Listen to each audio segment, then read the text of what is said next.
You have had positive things to say about Mohammed bin Salman and the UAE governments many Muslims regard as illegitimate.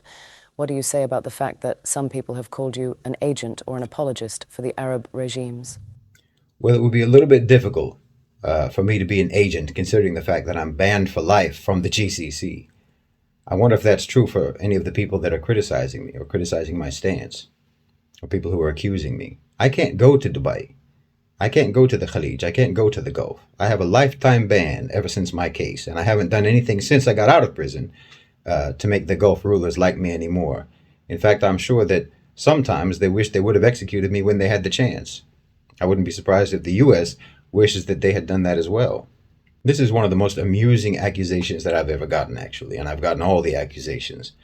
Whenever someone labels you something, online especially, what they're really doing is just announcing that they are the opposite of what they called you. You know, they're announcing that they belong to the opposite camp. They're telling you what vantage point they're seeing you from, or the filter through which they're seeing you. So sometimes I've been called a Marxist, a leftist, and then sometimes I'm called a capitalist. Sometimes I'm called a Khariji, and sometimes I'm called a Madkhali. Sometimes I'm called a Wahhabi, sometimes I'm called an Ikhwani. None of this has anything to do most of the time with what I am or what I'm saying or what my ideas are. It just has more to do really with the ideological box that the person themselves is in, and their need to make sure that everyone else is also in some kind of easily identifiable box the same way that they are. I mean, there's some people who think I'm not even a real person. They think I'm some sort of AI, which would be a stunning revelation for my wife and children. This is nothing new, by the way. This is something I've been dealing with for years, which I suppose is the same for anyone who's ever opened their mouth in public. But as far as the Arab regimes go, especially in the Gulf states, I doubt that any of the people who are criticizing me for my stance towards the UAE, for example, I doubt that they have more reason than I do to be anti-UAE. For most of these critics, the wrongdoing and injustice of the Arab regimes is an abstraction, not for me. I was tortured in the UAE. I was beaten with clubs and truncheons. I was electrocuted. I was stripped and waterboarded in the UAE. Friends of mine were executed by firing squad in the United Arab Emirates, and they were innocent men. I went through 7 years of a farcical court process in which I could not testify, I could not defend myself, I couldn't meet with an attorney. It was a complete sham. My original appeals court trial, if you can believe it, lasted for exactly 2 sessions. One in which I pled innocent, and the other in which I was found guilty and sentenced to death, without any testimony of any kind. The UAE published in their state-controlled media some of the most horrific, slanderous lies and sensationalistic stories about me. And this is something that the UAE authorities told me they were going to do when they were interrogating me. Ever since I got out of prison, I have worked with Detained in Dubai and Due Process International, which are the 2 leading organizations in the world that have supported thousands of people who have been wrongfully detained and falsely accused in the UAE. I know the details of literally thousands of cases of wrongdoing by the UAE government, by the Saudi government, by the Qatari government, and throughout the Gulf. If anyone has a reason to bear a grudge against these regimes, it's me. But as a Muslim, I have to put my personal feelings aside, and I have to try to be fair. I have to try to be objective. A Muslim has to tell the truth even if it's bitter. And we have to be honest even about people whom we may despise. And we have to try to understand situations beyond our own personal experience. And we have to understand how our own personal experience may make us biased. No matter how much you might dislike someone, you never have the right to lie about them. Look, there's a very prevalent and very counterproductive sentiment amongst our people. And it is directly opposed to what the religion teaches us. And that is this idea that somehow hating the rulers is a sign of piety, a sign of righteousness. If you don't hate the rulers, you can't be a good person. You can't be a good Muslim, and you can't love Islam. Like it's a pillar of faith to delegitimize and hate the rulers. This is incredibly ignorant and unfair. And like I said, it's counterproductive and it's self-destructive. What kind of a default position is that? And who do you think benefits from that being the default position? Whose interests are served by having the Muslims all hate their rulers? It certainly isn't the interest of the Muslims. The imam, the leader, the ruler, is guiding the affairs of his community, whether you like it or not. He's guiding the affairs of his community, his state, his people. And Rasulullah sallallahu alaihi wasallam said that he is a shield for the Muslims. So how are you going to hate him just because he isn't perfect? Just because he commits sins? Just because he does wrong sometimes? Don't you? Is your default position to hate every Muslim who's just like you and who follows Islam and adheres to the Sharia imperfectly, just like you follow Islam and adhere to the Sharia imperfectly? And you know, they'll say that they hate the rulers because they don't rule by what Allah subhanahu wa ta'ala revealed. Well, they do it as much as you do it, as much as you do in your own life. You do it as much as they do, which is to the best of your ability. And you fail and they fail sometimes. You compromise sometimes and they compromise sometimes. You succumb to pressure sometimes and so do they. And you can't imagine the types of pressures that they're under. You can't imagine the stakes that they're grappling with. I mean, heavy is the head that wears the crown. That's a fact. But Rasulullah sallallahu alaihi wasallam said that the best of your rulers are those whom you love and they love you. And the worst of your rulers are those whom you hate and they hate you. The order of the wording is important, in my opinion. Your love and your hate come first. They don't love or hate you first. Theirs is a reaction to however you are towards them. Now, that doesn't mean being uncritical, but be fair in your criticism. Be balanced. If the rulers do something that you think is wrong, just say this thing is wrong.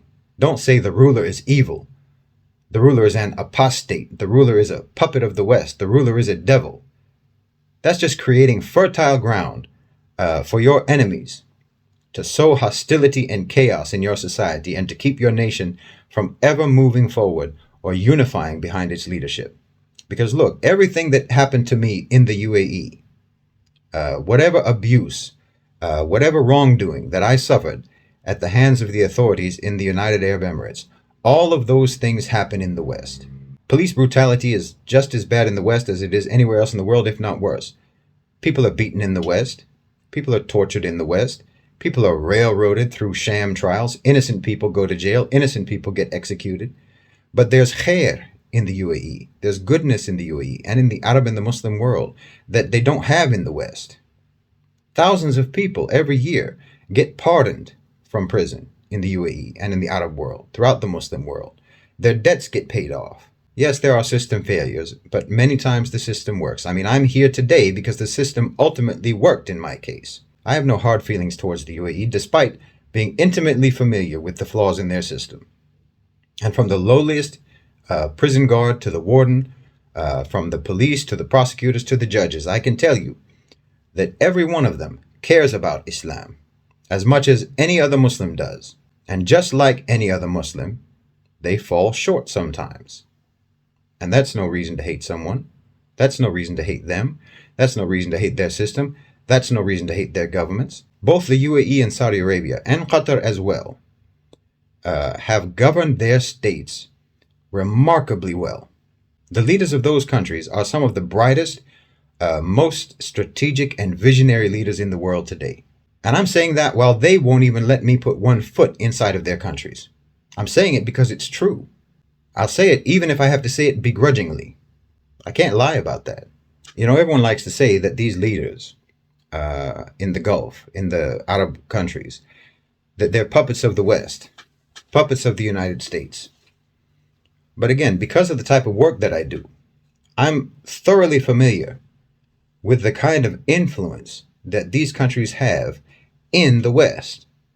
It's an outdated, obsolete way of thinking to say that they're anyone's puppets. They are tactfully and strategically navigating the power dynamics in their region, and they're doing it masterfully. And they're building, like I've said before, a sort of soft empire across the Middle East and Africa and beyond. And future generations of Muslims will inherit and benefit from all of that for at least a century or more. Now, yes, in some cases, They are building that soft empire ruthlessly. They're doing it violently in some cases. It includes subjugation. I think that the Gulf states, for example, have recognized that the International Monetary Fund is a tool for conquest, and they're actually working in conjunction with the IMF in places like Egypt and in Tunisia, so that instead of Western multinationals and investors conquering those countries, they can conquer those countries. Once the IMF reforms make those countries more vulnerable to conquest, they're going to be the ones to do it. Look, this is the real world.